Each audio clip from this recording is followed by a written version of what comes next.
Hello everybody, this is RCK. I'm glad to have you back in again here today, and we're going to be going over our next episode for Dominion's 5 Caelum series.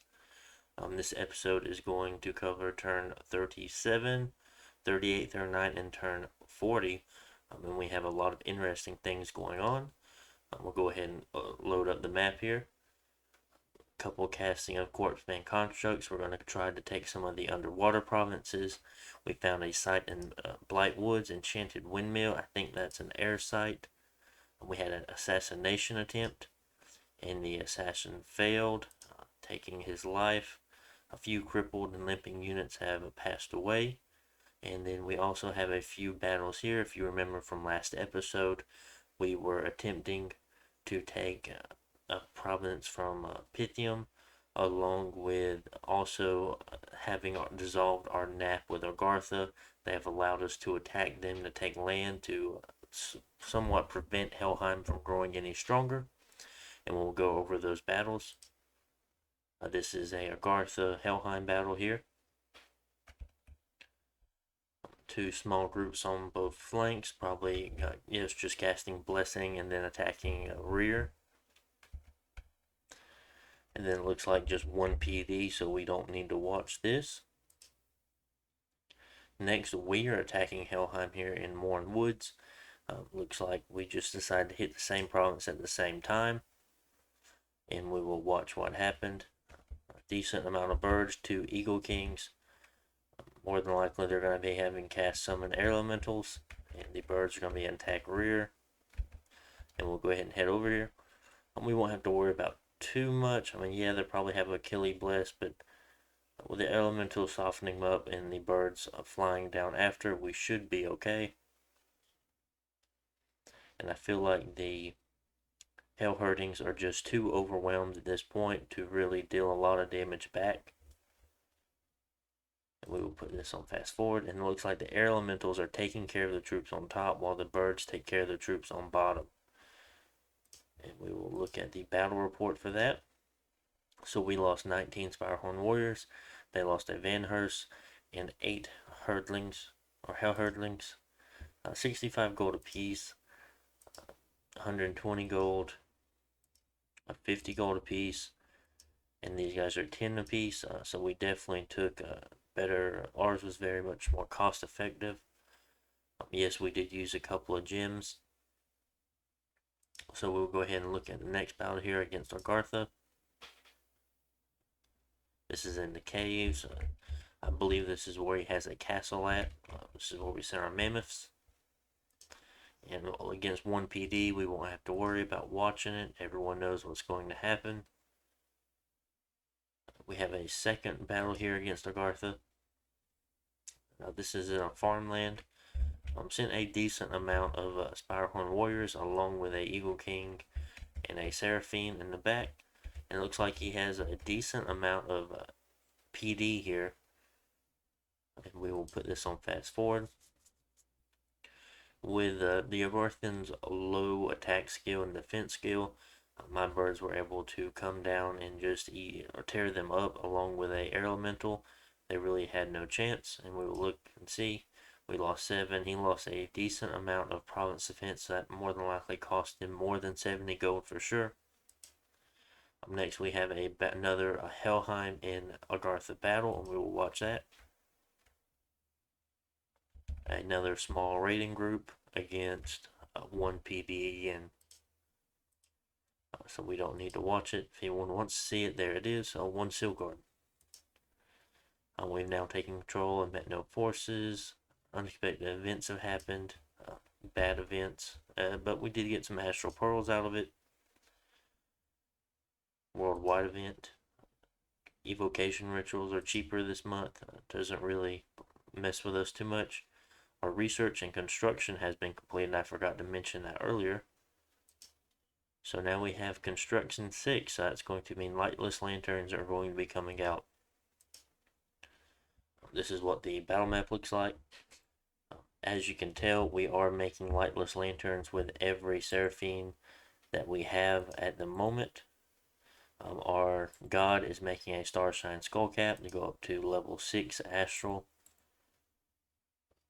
We are site searching very many places at the moment. I'm looking for more lightless lanterns. One there, that one's moving troops. Those are moving troops. We're also going to be storming 35 this turn. Um, very, very high population, so I am pretty sure we're going to have a fairly high amount of income once we get rid of the unrest that the province has. We took 31 gold caves, so it's 2 death gems a turn and a death gem and a water gem. Really nice. Our death gem income is up to 15 now, and shortly we should be coming around to some very decent summons once we get a little bit higher into conjuration. The enchanted windmill was a air site like I spoke about. Next, we're going to push up to 44 and try to take as much of Garthan land as possible. I'm almost positive that Helheim will be hitting this province next turn, probably along with this one as well. Garth itself is fine. We're going to see if we can take 68 while also securing 80 over here as another water province. I have been in talks with Satis at this time. He has told me or has guaranteed me that I can take 53, and I will also have 31 and 44, of course, because that's not part of our deal. So it's very interesting since I did pay attention to the map at the time. So I know that both of these provinces here are a river crossing into 41, and that he will not be able to move his army from any of these to 41. So that was very nice.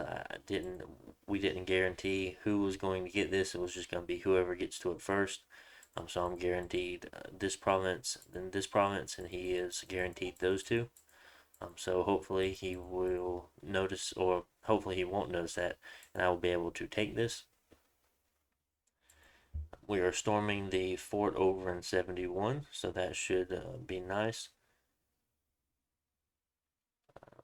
But I believe we change our. Yeah, I don't believe we're actually doing this. I think we're doing this and moving to 53 instead to go ahead and take it. But I am not 100% positive on what we actually did. I could still be storming. I could be storming this turn and then moving there next turn. So other than that, not too much else going on. Lots of lightless lanterns. Moving to take one of Agartha's forts. Moving to take one of Pythium's forts. Trying to secure as much land as possible. Is there anything we're doing here? No, not at the moment. Everyone's on research. I already spoke about Starside Skullcap. We were finally making lightning rods because I forgot about them. They would give us additional corpse constructs whenever we cast a spell. Still searching. We're making water bracelets now because we hit a construction 6. I could do this with a water 1, I believe.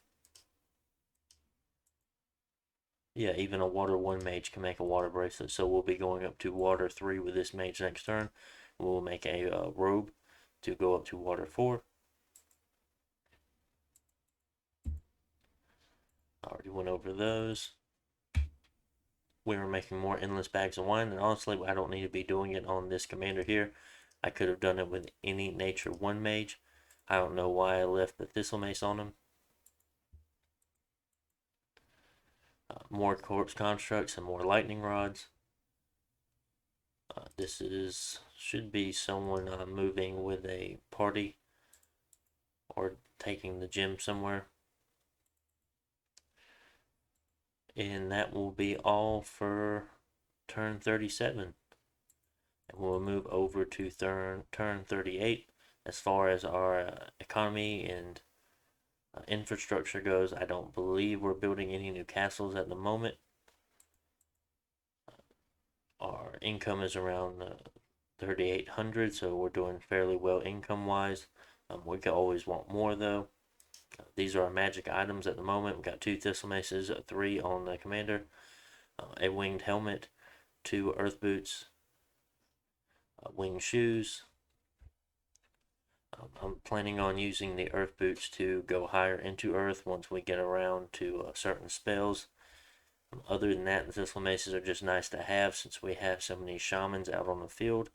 I'm especially throwing it onto Shaman, the Communion Master, and giving him easier access to casting spells. Normally enough, if you're able to give a commander a booster and cast a spell is nicer than having them as a communion to cast a spell, only because you'll be able to cast a spell faster instead of having to cast Communion Master then casting a spell.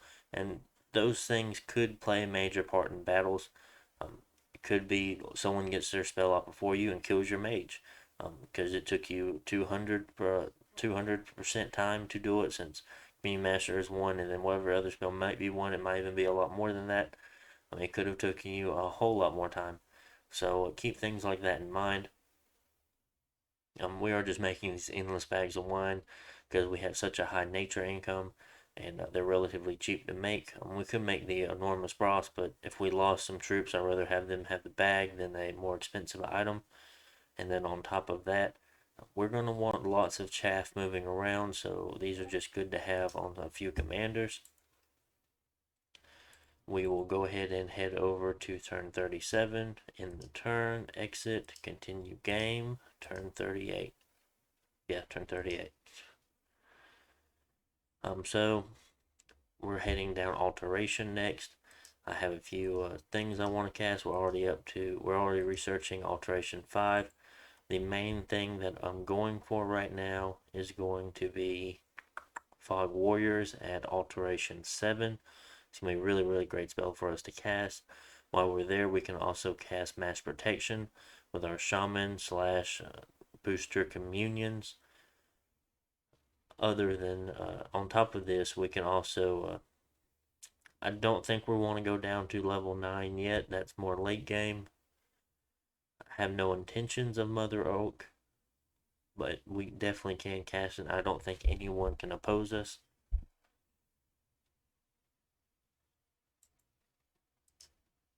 On top of that, spells like, where are they at? Maybe I'm not looking in the right section. But either way, there are a decent amount of spells that would be nice for us to have. So I will go over to looking back at the report here. A couple more corpse main constructs cast going on. Each of those should make 6 corpse constructs. Nothing. So we did find 2 magic sites. Farm of Plenty, I believe that is a nature magic site, but I think it only gives supply. But we will check. It might give 1 nature gem. Enchanted Gate, that's the Astral 1. Give you 1 Astral Pull per turn. Next, I'll show you a few battles here. We had 3 battles against Agartha, 1 battle against Pythium, and we will view them. So I think I did storm the castle. I couldn't remember if I stormed or not. Mammoths in the closest. These troops back here on hold and attack rear. Some of them are walking, some are going to fly, but these birds have already taken care of it. I have some on attack closest, so they automatically attack what's in rear, or on the attack rear, so they automatically attack what's in rear, maybe to stop some casting of spells and certain other things, while I have the other ones on hold. So maybe the troop line will get a little bit more dispersed when they fly in. And then the mammoths, of course, in the front to trample and do. I mean, I don't want a lot of mammoths. They are expensive, but once they do get into someone's line, they normally are always going to be dealing damage, so they are always good to have. We have another battle here with Agartha. Just steal another raiding force of Spirehorn Warriors and into 1 PD, so we're not have to worry about watching that. And then we have a third one here with Agartha. And this is in a fort. And it looks like there is nothing in it but the stone hurlers that are on the wall. We just fast forward.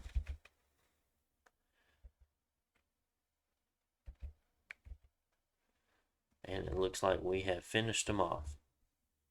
So there's another fort under our control.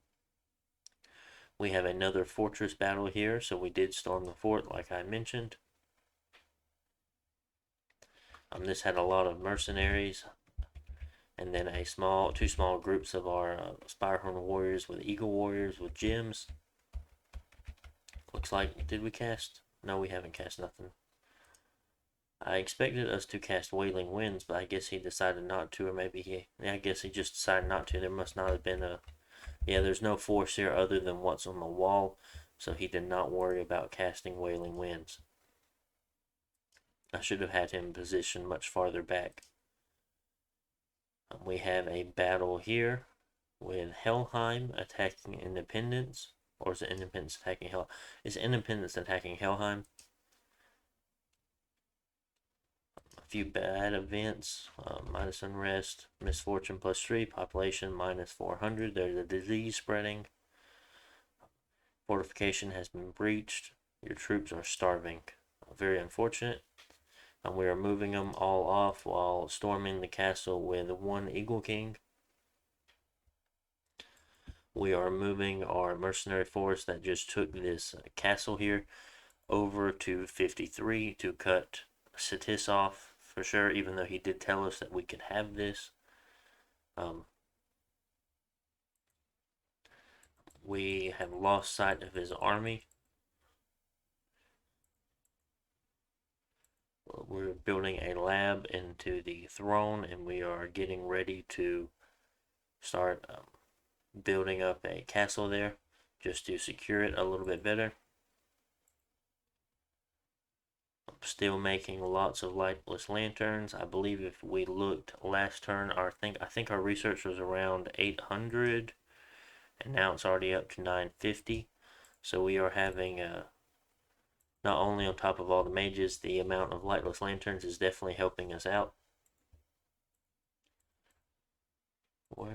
So our pretender, I forgot the word for it, is making a crown of the magi.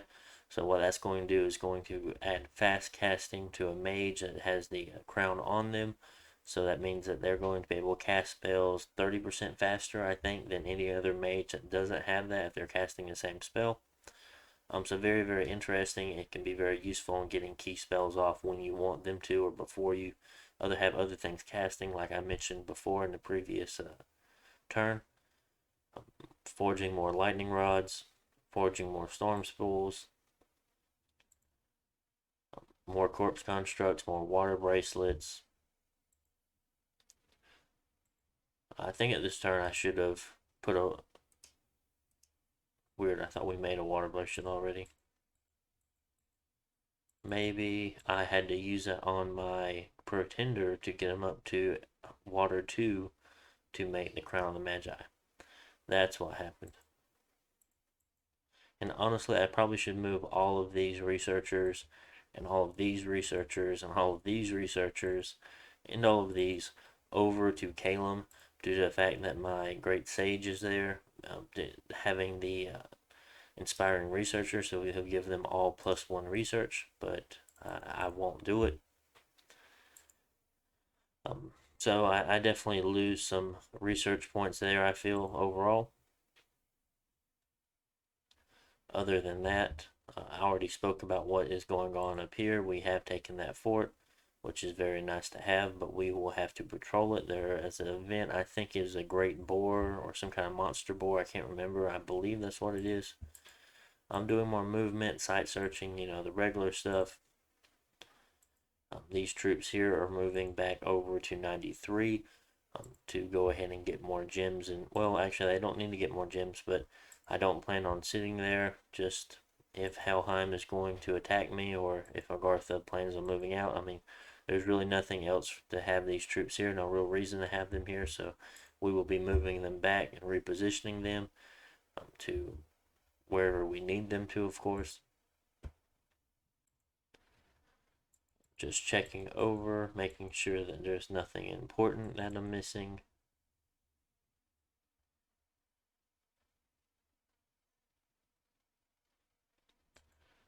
And I think that's going to be it for turn 38. And we will head over to turn 39. Chanting Tower.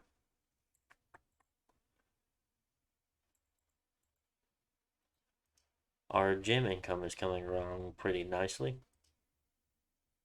along with our research at this point. I know it's kind of late and we still have a kind of a low amount of research, but we are getting there. And I'll end the turn and go to the next one. Continue. 39. So alteration 5 was completed, so we're going up to 6. A couple of corpse band constructs were cast. No sights. Crippled units dying. Argartha actually attacked us, which I found surprising, even though he told us to attack him and take as much land as we could. He's coming out with a little thug, I believe. Yes, a Earth Reader. I guess he just wanted to throw him at us, but I mean, he can still cast Iron Skin and stuff and have his blessing. Along with Fire Shield, Temper Flesh, and Summon Earth Power, so he's up to Protection 20. So I highly doubt that our militia will be able to deal with that. And he also has Regen, Revigoration, and Combat Farcaster. So yeah, we're not going to be taking him out. With around 18 hit points. Okay, so he's getting 2 hit points per turn. And we're done. Our troops are about to rout. So that's very, very unfortunate. It looks like Helheim attacked Independence here. We'll watch this. If you remember, this is a throne. It looks like they're just scouting it. And it also looks like there are sages here. So something across those lines. No, it's not a sage. Oh, okay. Interesting. Astral 4, Earth 2, Water 3, Air 3. Lots of gems going on here. Springhawks, Inkadu, Vine Ogres, Living Statues. Ooh, and here's another one. Morning Star, Air 4, Earth 3, Astral 5. Very interesting. Lots of gems. Probably going to cast air elementals and stuff. Not too sure what you guys cast, but I mean, you are casting Legion, Steel, and Soul Slay, which aren't too bad. Your troops are going to be hitting rather hard. But it is just Helheim pinging the throne to see what's in it. So very interesting that they're going to be wanting. Of course, I mean, I think they're surrounded anyway, so we really don't have any claim to it. If you see here, we have a battle in the Promised Land, which is that farmland that Satis told me I could have. So they are attacking Pythium. This is their formation.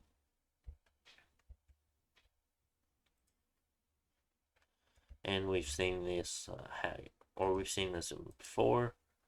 And then we hit them. So we bumped.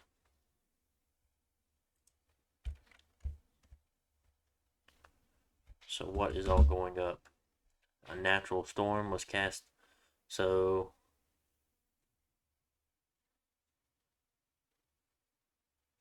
we both cast storm, it would seem. I've cast Wailing Winds, and I've also cast Mist. I see some air elementals out there. Lots of Horde of Skeletons being cast. Lots of Swarm being cast. The Vedi troops are running away. It looks like these mercenaries are dying, and all of our troops have routed. Sorry if I had that going a little fast there. Oh, we almost had a lot of their troops rout as well. And oh, we lost one of our Inkle Kings in the rout. Very unfortunate, but one of them did survive. Very heavy losses for us. We were not, well, these don't matter. These don't matter. That one doesn't matter. That one doesn't matter. But still, very heavy losses for us. We did not expect him to move there. Very minimal for him. Even though he did have a good amount retreat, it seemed. We will go over that in a moment. Scout attacking me. Us taking one of Agartha's forts. Events happening. Dominion, minus 16 Earth Gems. That's very unfortunate. So what is going on over here? It looks like all of these troops actually did rout. So we might have set him back a little bit. He told me, oh, he's like, oh, I'm going for 41. So since this was a river crossing, even though I told you can have 53, you can have it back in a couple of turns. I was like, I don't like that.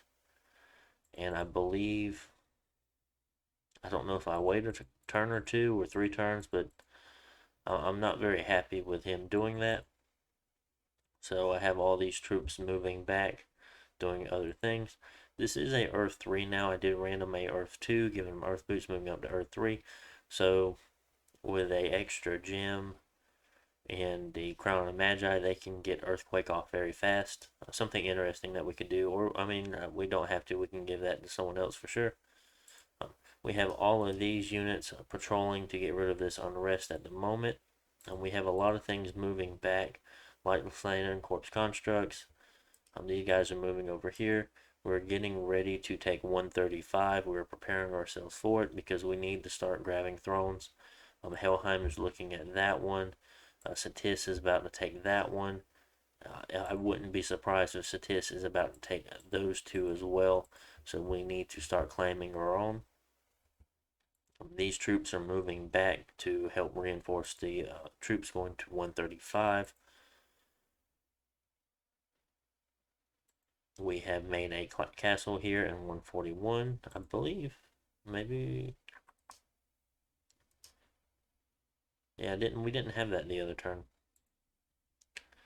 As far as our pretender goes, he's making a ring of sorcery to push him up to Astral 7. Oh, wrong thing. Forge. Let's see. Yes, because we need to be Astral 7 to make a Ring of Wizardry, which gives us +1 in all paths. This is just in sorcery paths. So very, very nice to have.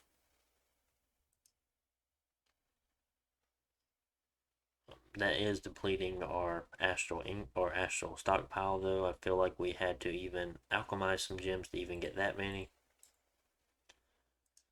We need to start making some more skull staffs, just because the fact that we just lost one, and I don't think we have another one.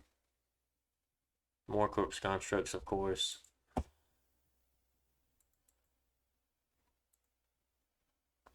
Moving troops here and there.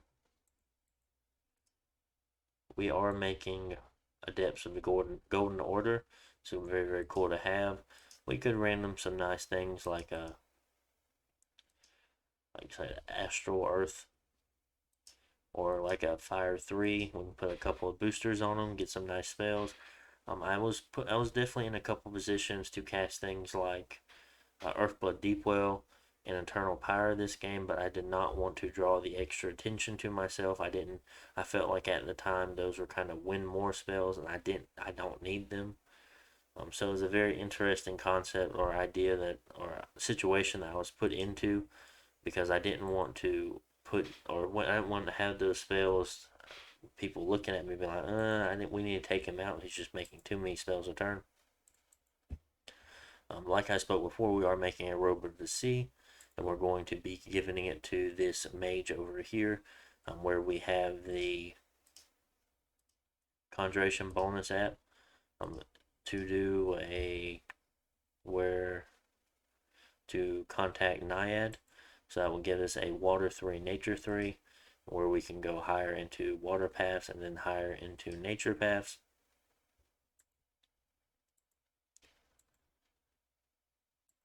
As far as recruitment, Evil Kings and Spirehorn Warriors, and every other fort is going to be Firehorn Seraphs, or Spirehorn Warriors and Spirehorn Seraphs. We are making lanterns faster than we can collect the gems, so I don't really make more Seraphines. We've already looked at that before. Our research is at 1100 now. We went from 800 2 turns ago to 1100, so we are definitely boosting our research up by a lot. Next turn we'll have Alteration 6.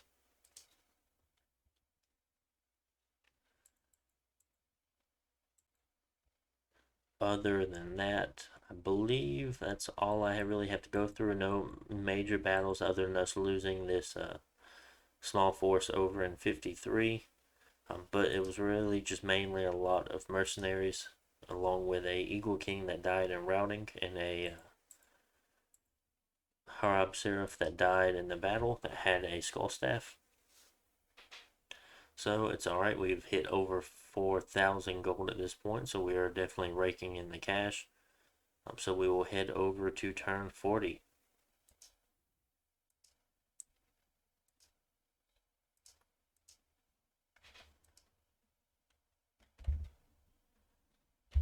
Alrighty, so we have a lot more corpse constructs being cast. No magic sites were found. We did find a site in Morn. It's a wolf oak. That's a nature 1 site. It gives us 1 nature gem per turn. We have another battle. Gartha is attacking us again. I was very confused with him telling us to attack him and then him attacking us back. I was like, okay. He's just sending out his Earth Reader again. And I'm sure he'll be able to beat these Lion Tribe troops. I'll just go ahead and end that. And he does. Bunch of bad events still. We do find that monster war that has been increasing the unrest so much in that province. That what we were talking about last turn. And we took care of all the unrest that was there. So that province gives us 123 gold now. I think it went from 30 something to 123. Not too bad. We're building a fortress there. We already have a lab there at the time, or we're building it up. It's just a fort right now, or a palisade. We're making it into a fortress.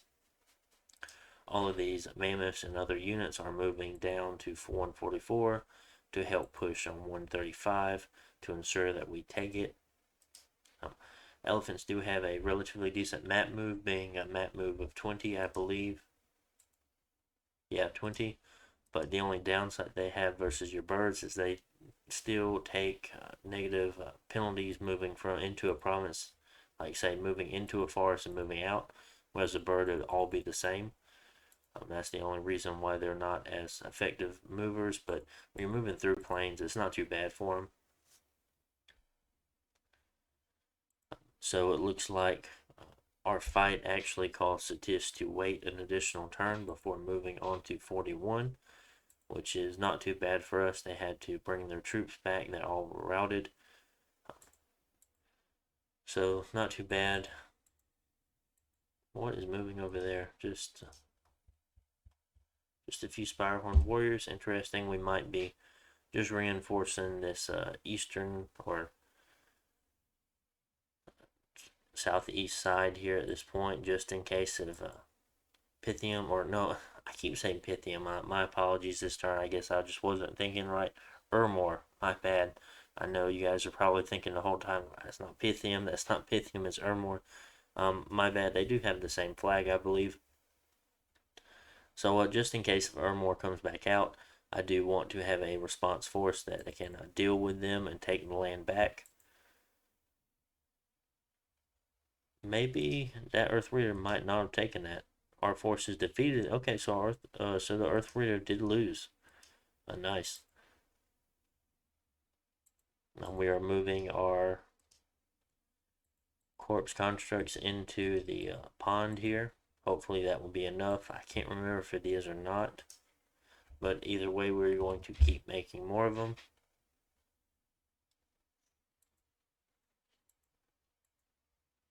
This turn we are contacting a Naiad.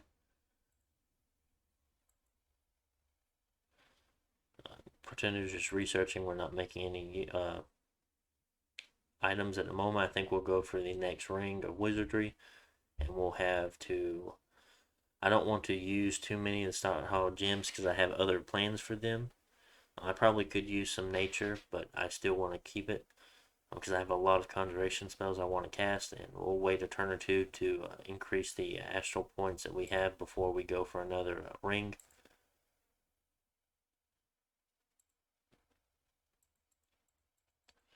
And that's about it for this turn. Not too much going on. Definitely a lot of build up.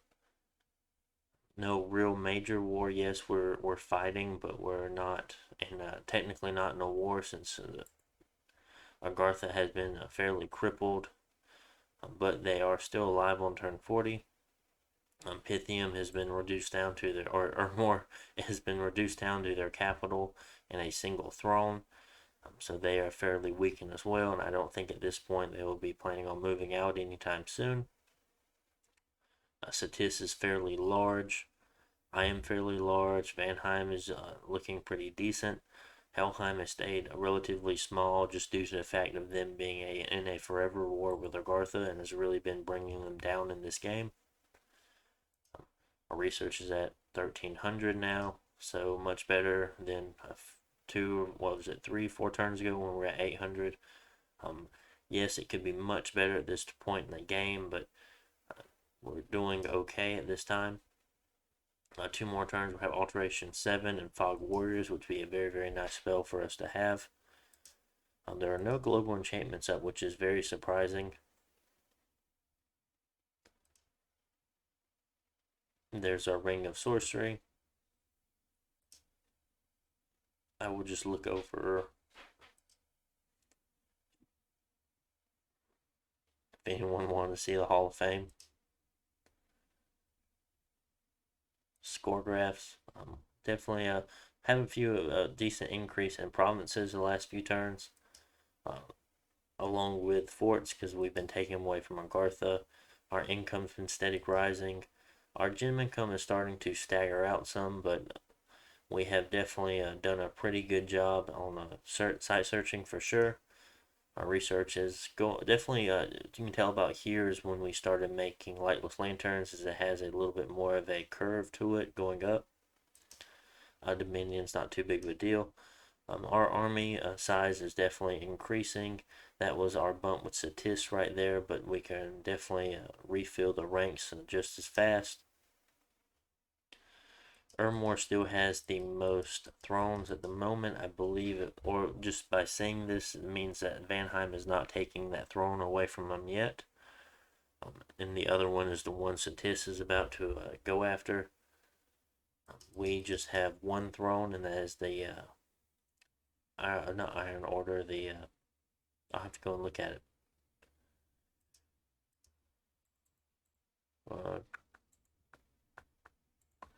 The Golden Throne, that's the one that we have at the moment, because I have not claimed the Iron Throne, just because, yes, having the Astral Earth Mages would be very, very nice for us to have. I mean, we already are up to Earth 2, and we have other things like that. So honestly enough, we don't need them. Does produce 100 resources a turn, don't need that either. Spreads the minion, not too big of a deal. Having another nation look at us and say, okay, well, Caelum only has one throne. Not too big of a deal.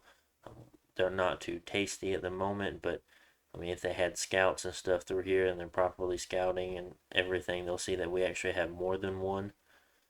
So that will like decrease the threat that we are at the moment. If anyone kind of gets that feeling, because when people have 2 or 3 thrones, they're much more of a threat than someone that has only one throne. So that's an interesting idea to think about. If you see, a lot of our troops are definitely moving over to take 135, being our 3rd throne. While also, we haven't ended our nap with Satis, but he is definitely the next person we will be going after. Because at this point, we're probably, Caelum and Satis are going to be the people fighting for the first spot or number 1 spot.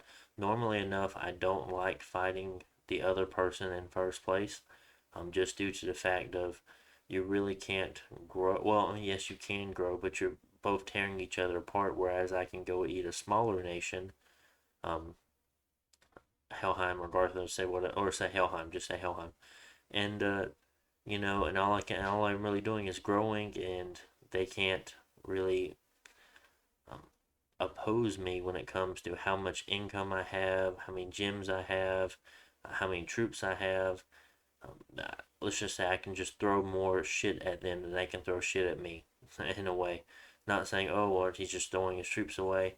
Um, but I have a lot more resources to my or available to me than they will have resources available to them. So they will run out of gold faster. They will run out of gems faster. They will run out of troops faster.